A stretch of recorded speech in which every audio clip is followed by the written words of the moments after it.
So some of y'all might remember I was doing episode by episode reviews of Trollhunters, and instead of doing that, I'm going to quit that series and I'm just going to upload a full review of the series. Now this is for 3 reasons.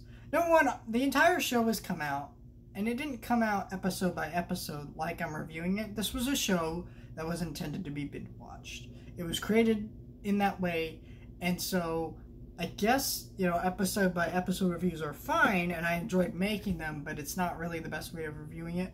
And number 2, I started the series before we had a release date for the Trollhunters movie that is coming out next month. But now we have a date for that, and it's very clear that I am not that close to finishing even season 1 of the show, so I will not have had the full series reviewed like I intended. And number 3, I reviewed Wizards and 3 Below. Those series I reviewed as full series reviews because I felt like there wasn't enough to talk about. But it's like, I kind of feel like this should be that too.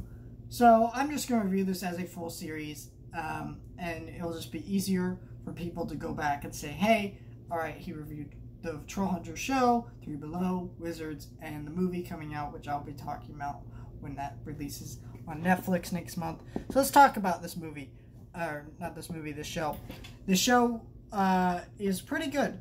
Basically, we follow Jim, who is the first ever human troll hunter, so he kind of has to blend between high school life and troll life.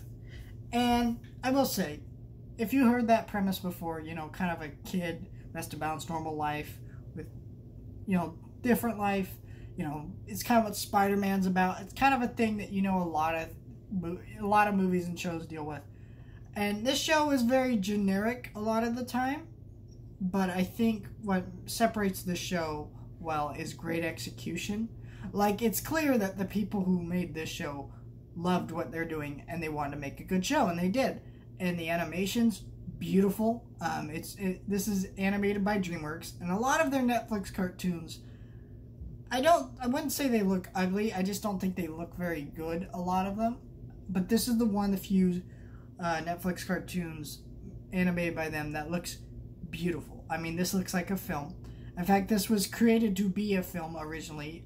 Basically, Guillermo del Toro had written some books with an author called the Trollhunters, and this series of books was received pretty well, so Guillermo del Toro wanted to adapt it into a film animated by Dreamworks.